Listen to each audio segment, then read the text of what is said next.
¿Qué tan pobres o ricos somos los mexicanos? En la segunda parte me voy a encaminar a lo que decía Rivadeneira. Voy a ver qué está haciendo el gobierno federal para combatir la pobreza, cuáles son las medidas que realmente pueden contribuir a disminuir la pobreza y finalmente pues algo que podamos contribuir todos los que somos, se pudiera decir, simples mortales para mejorar esta situación. Pasamos a la primera... Bueno, esto de la pobreza ha sido muy discutido, o sea, cuando decimos pobreza, ¿qué elementos, qué factores o qué me llevan a decir que alguien es pobre o no? Esto suscitó pues una gran discusión porque según fuera la institución se manejaban distintos conceptos de pobreza. Para acabar con esta disparidad o esta heterogeneidad en el concepto de pobreza, se creó una Ley General de Desarrollo Social en donde se le daba a un Consejo Nacional de Evaluación de la Política de Desarrollo, el famoso Coneval, la tarea de definir y de determinar efectivamente qué tan pobres somos los mexicanos. Pasamos a la siguiente. Se buscó o se definió tres conceptos sustanciales de pobreza: el de pobreza alimentaria, pobreza de capacidades y pobreza de matrimonio. Lo que me interesa sobre todo es ver más o menos cómo en la República Mexicana encontramos esta distribución de la pobreza y de la riqueza. Estas gráficas a mí me parece que luego nos dan una idea que luego vamos a relativizar. O sea, no quiero que nada más se quede uno con esto, sino simplemente como punto de partida. Para decirlo rápido, entre más verde, más pobre, y entre menos verde, más rico. Entonces esta idea, yo recuerdo que alguna vez en campaña se criticó mucho a Vicente Fox porque decía que había dos Méxicos. Bueno, pues esto de dos Méxicos, podemos decir que en una vista del pájaro efectivamente algo hay de eso. O sea, tenemos un México que más o menos en la parte norte no es tan pobre y en la parte sur es bastante pobre. Ahora, ¿cuál es esta parte sur? Pues efectivamente los estados de Guerrero, de Oaxaca y de Chiapas, y encontramos que en las partes en donde hay menos pobreza alimentaria, pues es efectivamente el norte de México. Los que estamos ahí a medias, pues también estamos a medias en relación a pobreza. La que sigue, por favor. El porcentaje de población en situación de pobreza de patrimonio, ahí tenemos lo mismo, entre más verde, más pobre, y entre más amarillo, más rico. O sea, los estados ricos, pues ahí los tenemos: Sonora, Nuevo León y Baja California, también Baja California Sur. Y curiosamente, el Distrito Federal, es interesante señalar que no ha sido, perdón, es Chihuahua, el Distrito Federal ya no se encuentra dentro de los estados más pobres. En la parte que sigue o que confirma el mismo mapa que hemos visto es otra vez Guerrero, Oaxaca, Chiapas como la región más pobre del país. La que sigue. Sin embargo, les decía, esto hay que relativizarlo. No hay que irnos con la idea de que hay estados que son totalmente ricos. Por esto, precisamente, el Coneval llevó a cabo un estudio con un índice que ellos le llaman el índice de rezago social a nivel localidad, porque si ya estudiamos entonces cada uno de los estados, nos vamos a dar cuenta de que efectivamente no podemos generalizar así de rápido. Por ejemplo, encontramos una parte en el sur de Chihuahua que va bajando por ahí, o sea, en la Sierra Madre, que también es una zona bastante pobre. Entre más puntitos rojos, más localidades pobres hay en el estado. Entonces no debemos de irnos con esta idea simplemente de que el norte es rico y de que el sur es pobre, sino que también hay una franja por ahí de localidades, sobre todo de localidades que se encuentran en serranías, o sea, alejadas pues de los núcleos urbanos importantes. También ahí vemos, por ejemplo, que Guerrero es el estado donde tiene localidades más pobres. Entonces les digo, hay que relativizar esta idea del norte rico, el sur pobre. La que sigue. Esta fue la causa, creo que un poco de mi nerviosismo y de mi tardanza, porque el que me ayudó a hacer esta gráfica, en lugar de poner índice de marginación, le puso migración. y traté de cambiarlo y no pude. Entonces, donde dice migración, piensen que dice marginación. Este es un índice, y la técnica a mí me sigue jugando todavía cuestiones muy rudas. Este índice de marginación es un índice que también se hizo con el fin de no incluir nada más la pobreza alimentaria, sino de incluir, por ejemplo, cuestiones de pobreza en relación a aspectos educativos, aspectos de salud, aspectos de vivienda y también algo que es importante, cuántos de los miembros de la familia trabajan. Entonces se hizo este índice, pero este índice nos viene a confirmar lo que ya estamos viendo.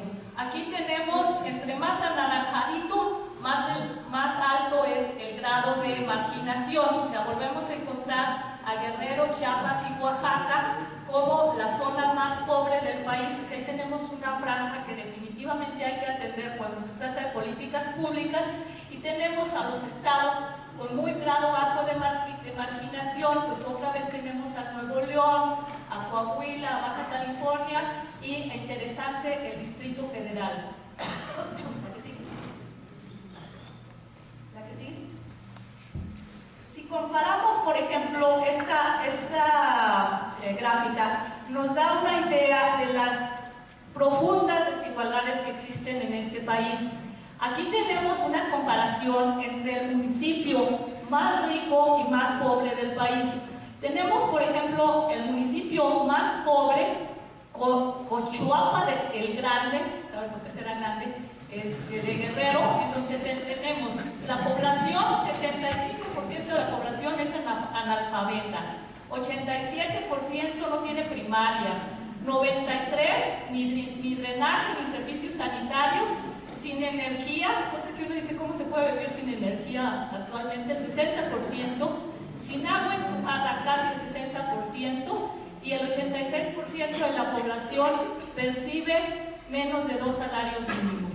En cambio, en la delegación Benito Juárez de la Ciudad de México, ahí encontramos que casi no hay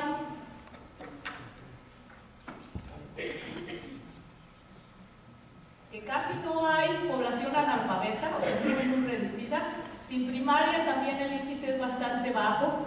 Todos tienen, se puede decir todos, drenaje y servicios sanitarios, todos tienen energía eléctrica, también pues agua entubada sí hay, y tenemos que solamente el 17% de la población gana menos de 2 salarios mínimos.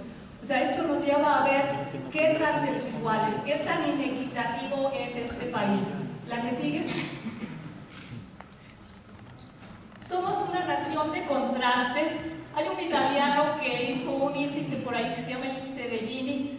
El índice de Gini es un índice que no lo voy a explicar porque es una cuestión estadística, pero entre más nos acercamos a 0 quiere decir que somos más iguales. Un país que tuviera índice de 0 querría decir que todos ganan lo mismo o tienen el mismo ingreso. Un país que se acerca a 1 es aquel en donde las desigualdades son muy marcadas. Los países de la Europa del Norte, como Dinamarca, Suecia o Luxemburgo, son los países más iguales. Nosotros, como decía el maestro Nacho, estamos más o menos a la mitad, porque todavía acá hay una buena cantidad de países africanos que todavía son más desiguales que nosotros. Pero esto nos da una idea de que somos bastante desiguales. Yo creo que la gráfica todavía no dice suficiente. Mis alumnos, como siempre, se burlan de mí cuando digo en Alemania, pero en mi modo humanos tengo que volver a sacar mis cifras y mis odiosas comparaciones, porque esto nos da una idea de lo que es la desigualdad. Cuando yo entré a trabajar al Instituto de Sociología en Alemania, era la más pobre y la más baja de todas las escalas, me decían la hibi, o sea, la hibi es la que se dedica a hacer así como todavía trabajitos de cargarle el maletín al maestro, sacar fotocopias y hacer la chapa, ¿no? Pero el sueldo era 3.500 marcos, y el director, que era un profesorazo de esas vacas sagradas con publicaciones, que había que sacar el papel y demás, ganaba 7.000 marcos. Esto quiere decir que había una diferencia del 100%, o sea, él me doblaba el sueldo. Pero nada más a manera comparativa, y con esto concluyo, para darnos idea de las desigualdades en México, en las instituciones que he podido observar, por ejemplo, en el caso del Ayuntamiento de Guadalajara, el sueldo más bajo de una persona que tiene más o menos un horario de trabajo entre 6 y 8 horas es de 3,000 pesos al mes. Y en cambio tenemos a los regidores y al presidente municipal con un sueldo de 120,000 pesos. Este esquema de 3,000 pesos a 120,000 pesos lo encontramos, por ejemplo, otro caso en donde yo estoy como consejera de la Comisión de Derechos Humanos, era igual. El sueldo más bajo era el de 5,000 pesos de la persona que hace el aseo, con un sueldo más o menos de 60,000 pesos, así, y gastos de representación y demás, que sirven hasta 40,000 pesos, del presidente de la Comisión de Derechos Humanos. O sea, otra vez de 5,000 a 100,000. En el caso, por ejemplo, de la Universidad de Guadalajara es igual, o sea, tenemos sueldos, más o menos la secretaria gana como 4,000 pesos, y el caso del rector, que nunca sabemos cuánto gana porque las cajas chicas siempre son un secreto para todos, y entonces tienen más o menos un sueldo, pero esto nos deja ver de cómo la paleta de desigualdades se reproduce también en las instituciones. Bueno, concluyo con esta idea de que en México somos un país muy desigual. Tal vez me faltó mencionar, por ejemplo, el salario promedio en Baja California Norte es de 5,000 pesos mensuales. En el caso de Chiapas tenemos 1,000 pesos mensuales. O sea, hay diferencias notables. Somos un país muy inequitativo, y todos nosotros conocemos estos nombres de las personas que están en las listas de Forbes, que mencionaba también como los hombres más ricos del mundo, ¿verdad? Entonces la siguiente pregunta es, ¿qué está haciendo el gobierno mexicano para disminuir la desigualdad? ¿Cuáles son las políticas públicas para lograr crecimiento, para reducir la inequidad? Será el tema de la siguiente participación. Muchas gracias.